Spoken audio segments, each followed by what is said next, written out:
जय हिंद मेरे प्यारे दोस्तों, स्वागत है आप सभी का share Singh stock market channel में।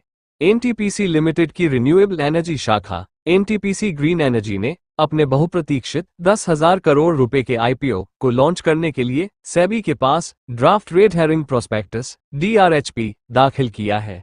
ये पब्लिक इश्यू जो 2024 में भारत का सबसे बड़ा पब्लिक इश्यू बन सकता है, पूरी तरह से इक्विटी शेयरों का एक नया इश्यू होगा, जिसमें प्रमोटर संस्थाओं की ओर से ऑफर फॉर सेल के लिए कोई प्रस्ताव नहीं होगा। आईपीओ की मुख्य विशेषताएं शेयरधारक कोटा। आईपीओ में मूल कंपनी एनटीपीसी लिमिटेड के मौजूदा शेयरधारकों के लिए एक कोटा होगा, जिसमें इस श्रेणी के तहत शेयर इश्यू का अधिकतम 10% निर्धारित किया गया है। रेड हेरिंग प्रोस्पेक्टस आरएचपी दाखिल करने की तिथि तक एनटीपीसी के शेयर रखने वाले निवेशक इस कोटे में भाग लेने के पात्र होंगे, जिससे एनटीपीसी के शेयरधारकों को आईपीओ की सदस्यता लेने का अवसर मिलेगा। विकास की संभावनाएं और एनालिस्ट रेटिंग। एनटीपीसी स्टॉक री रेटिंग। जेफरीज ने एनटीपीसी के शेयरों को 485 रुपये प्रति शेयर के टारगेट प्राइस के साथ खरीदे रेटिंग दी है, जिसमें इसके रिन्यूएबल एनर्जी बिजनेस में मजबूत वृद्धि का हवाला दिया गया है। ये टारगेट प्राइस 413 रुपये और 80 पैसे के अंतिम क्लोजिंग प्राइस से 17% की वृद्धि दर्शाता है। Renewable energy beads. ब्रोकरेज ने उल्लेख किया कि रिन्यूएबल एनर्जी बीड्स काफी बढ़ गई है। वित्त वर्ष 2024 में 37 से 39 गीगावाट के पुरस्कार मिले हैं, जबकि पिछले साल यह 8 से 9 गीगावाट था।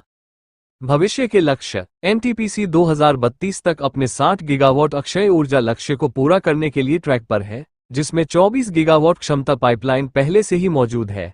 जेफरीज के अनुसार अक्षय ऊर्जा क्षमता में वृद्धि और कंपनी की ग्रीन हाइड्रोजन पायलट परियोजनाएं एनटीपीसी स्टॉक को फिर से रेटिंग देने के लिए प्रमुख चालक है। निवेशकों की रुचि। यह आईपीओ ऐसे समय में आया है जब थर्मल पावर पर भारी निर्भरता रखने वाली एनटीपीसी अन्य ऊर्जा स्रोतों में विविधता लाने की कोशिश कर रही है, जिससे निवेशकों की काफी रुचि आकर्षित हो सकती है। वेल्थमिल सिक्योरिटीज में इक्विटी रणनीति की निदेशक क्रांति बाथिनी के अनुसार, इस तथ्य को ध्यान में रखते हुए कि निकट भविष्य में हरित ऊर्जा पर ध्यान केंद्रित रहेगा, निवेशक निश्चित रूप से इस पाई का एक टुकड़ा चाहते हैं। लिस्टिंग के माध्यम से value unlocking. NTPC green energy की मैनेजमेंट लिस्टिंग के माध्यम से पर्याप्त मूल्य अनलॉक करना चाहती है।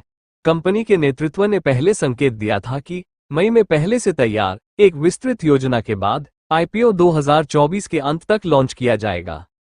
10,000 करोड़ रुपए की यह पेशकश मई 2022 में लाइफ इंश्योरेंस कॉरपोरेशन के 21,000 करोड़ रुपए के आईपीओ के बाद किसी पीएसयू द्वारा की गई सबसे बड़ी शेयर बिक्री होगी। आय का उपयोग। आईपीओ से प्राप्त आय से कंपनी की चल रही और भविष्य की परियोजनाओं को निधि मिलने की उम्मीद है, जिसमें सौर ऊर्जा, ग्रीन हाइड्रोजन और ग्रीन अमोनिया में निवेश शामिल है। NTPC green energy growth plan parent company की अक्षय ऊर्जा एसेट्स को कंसोलिडेट करने के लिए अप्रैल 2022 में शामिल की गई एनटीपीसी ग्रीन एनर्जी में वर्तमान में 3.3 गीगावाट की स्थापित क्षमता है और अतिरिक्त 5.9 गीगावाट अंडर कंस्ट्रक्शन है। Growth pipeline. कंपनी की ग्रोथ पाइपलाइन में 10.8 गीगावाट की परियोजनाएं शामिल हैं, जिनमें बोलियां जीती गई हैं और द्विपक्षीय समझौते हुए हैं। महत्वाकांक्षी लक्ष्य। एनटीपीसी ने 2032 तक अपनी अक्षय ऊर्जा क्षमता को 60 गीगावाट तक बढ़ाने का महत्वाकांक्षी लक्ष्य रखा है। यह आईपीओ एनटीपीसी की अक्षय ऊर्जा पोर्टफोलियो को बढ़ाने और अपने शेयरधारकों के लिए मूल्य अनलॉक करने की दिशा में एक महत्वपूर्ण कदम है।